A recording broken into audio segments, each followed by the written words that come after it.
Is this thing on? Okay, I think I got it on. All right. Hello, ladies and gentlemen. Welcome to the currently unnamed podcast of ours. This is Daniel Bennington Swamps, or as a lot of you know, Danny Tree Frog. I'm here with some friends of mine who would like to introduce themselves one, if I can talk today, once at a time, for obvious reasons. So go ahead, guys, introduce yourselves. Good day, mates. Peppermint Gumchew Mentha here, or as a lot of you know me as, Pep.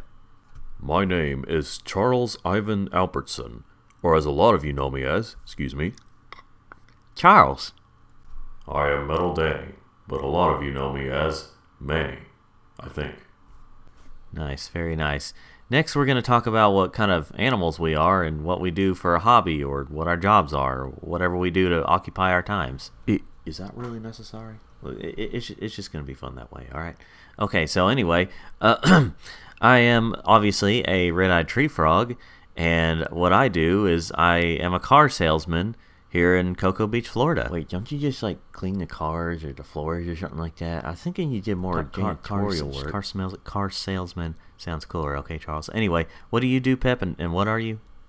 Well, I'm I guess technically a common emerald dove, and I still do the food truck business, but this time I have a partner in the form of my cousin, Butterscotch. And he's a pigeon, isn't he?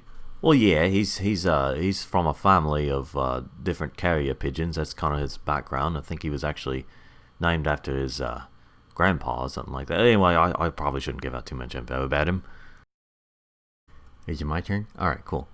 I am a dwarf lantern shark, and I am currently not allowed to disclose what my job is. So, moving on. I am a robot made to look like a frog, and I am a lawyer. All right, good. So, now you really can't disclose your job, Charles? No, I mean, as a former CIA agent, I have to be really careful about that for the protection of my family. Yeah, but if you're a former CIA agent, wouldn't you be able to establish what kind of job I have yet? So okay. Yeah. Anyway, moving on from that. So if you all don't know who we are, we were once a big group. We were a group trying to get home a few years ago. You know, it really doesn't feel like it's been that long. It's kind of weird. It was 3 years ago whenever we finally made it back to Cocoa Beach, Florida. Yeah, that is true. So, for those of you who are listening who don't actually know about our journey, a few years ago, whenever I was first doing my review show, Danny Tree Frog Reviews, my former neighbor Gerald decided that I was being too annoying or something like that, and decided to place dynamite or different explosives around my former house, and somehow blew all my land, all my property out into the water. And I was there for a long time until Pep decided to show. Well, I mean, first Charles did. He was just kind of there for a little while before we became friends. But Pep showed up, and then eventually Manny showed up trying to kill us, and eventually we all became friends. And we just kind of waited around until we reached land. And after that, we drove through. We met a famous celebrity. And then we were chased by more robots until Manny teleported us back here, which he didn't know he had until much later on. So we were gone for a little while from our homes. Except I am not back home, as I don't really remember who my creator is, so I don't know where my home is.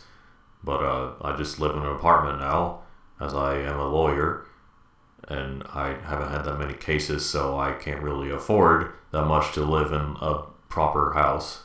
And weren't you trying to be a politician for a little while?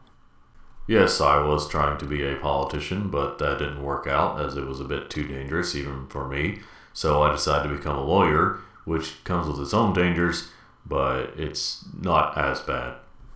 Going back to our journey, whenever we were out at sea, the reason I showed up is because I heard about what happened eventually. I didn't actually see the news, but until a little later on.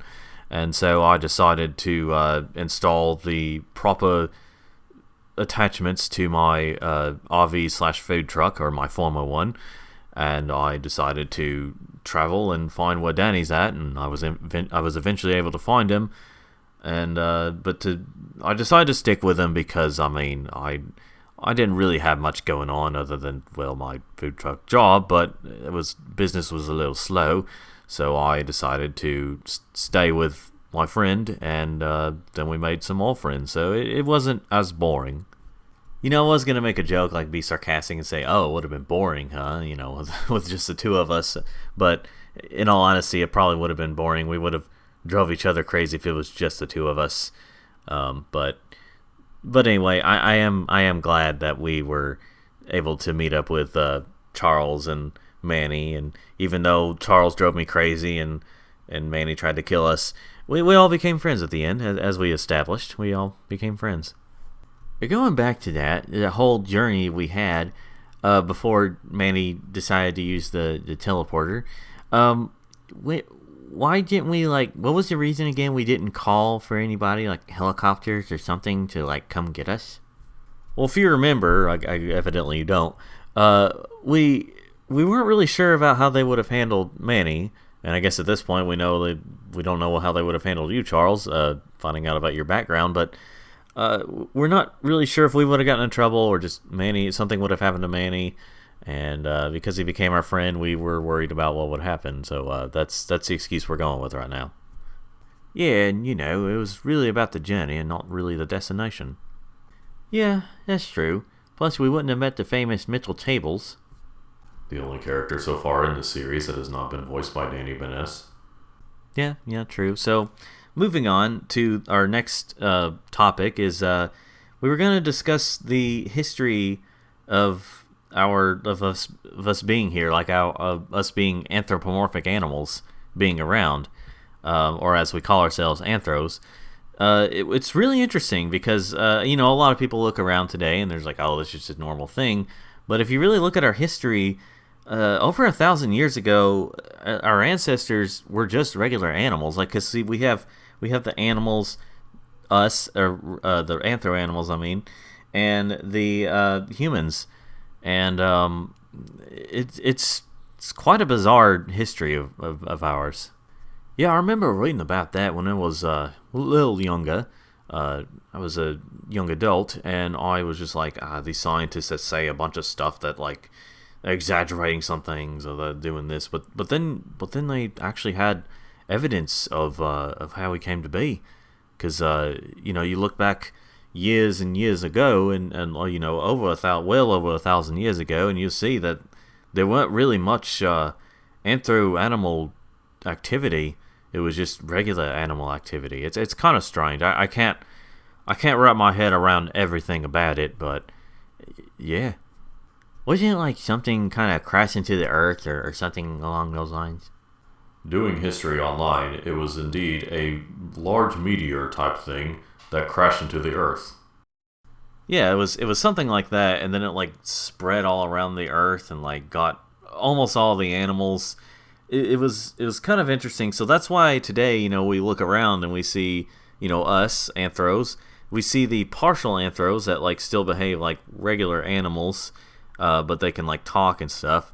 They have some intelligence outside of regular animals, and then we got the regular animals that are just regular.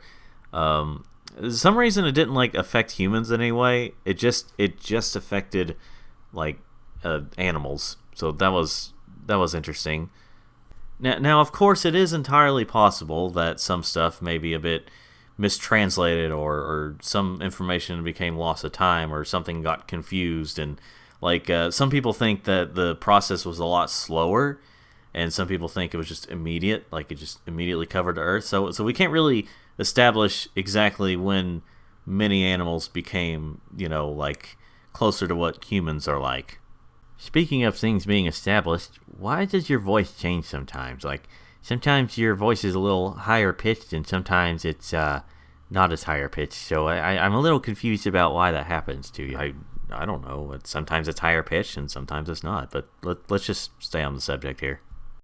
And as I understand, is that the blast of something didn't really affect the aquatic life as much. There's still many, many fish that are and like mammals and stuff that live underwater that aren't really anthro like we are.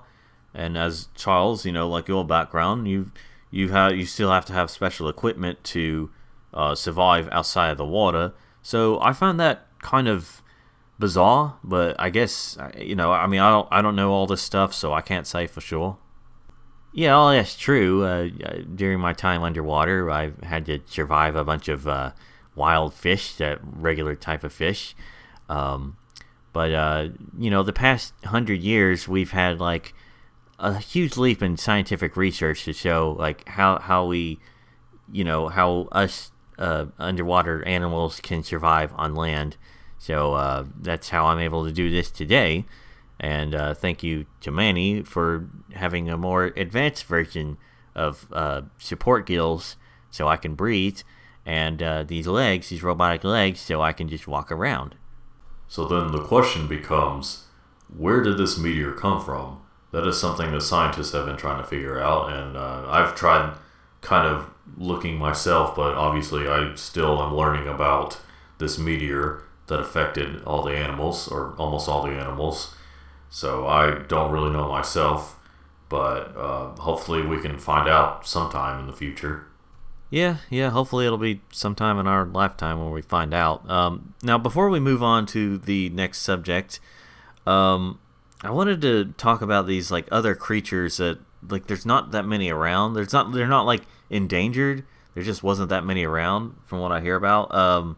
These creatures that are like really skinny, and apparently it's not something that was affected by that blast because they've been around for like since the dawn of man, basically. Like animals and humans and all that. They've been around for a long time. No one can really Okay. You're talking about those stick figure type creatures. Yeah, I wish I could see one. It'd be fun to meet one. Yeah, those stick figure type creatures, and I hear that they're very human-like. They're just, well, they look like stick figures, but there's just not that many around. But I remember hearing about this like jailbreak. Like one of them broke out of jail like 15 years ago, and after like the jail started like collapsing at the top or something, some kind of blast caused it to start collapsing, and a lot of prisoners escaped. Like it was like an island near Massachusetts, I think, and no one's really seen this stick figure guy ever since. Well, anyway, I just wanted to talk about that for a little bit. So moving on to the next subject. Danny? Yes, Charles? I need to go pick up my child from school, and I also got some other things to do, so I should probably get going right now. Really, mate? You just gonna leave like that? Oh, bloody hell, I forgot what time it was. Okay, I probably need to get going myself. Well, I guess this is where we end the podcast. Yep, our very short podcast, evidently. I guess it's just the pilot podcast. And by the way, guys, before you all go, let's come up with a name for this. What should we call this podcast? Well, let's see. Hold on. How about Swamps and Friends? Yeah, I could go with Sounds Swamps and good to Friends. me. Really? I mean, I know I'm the one who came up with all this, and I will do all the editing, but I didn't want to make it sound like it was just my podcast. Well, why not? I mean, you are the one that's came up with this idea. You are going to be doing a lot of the editing, and you do a lot of this videos online stuff, so why not just make it mostly your podcast? And we're still included in the and friends thing, so, you know. Plus, these two are running out of time, so we couldn't really think of anything else. Well, okay then. So join us next time as we possibly do more Swamps and Friends podcast. I'll just say Swamps and Friends. All right, so I guess that's it. See you later, folks. Talk to you mates later. Have a wonderful day, everyone.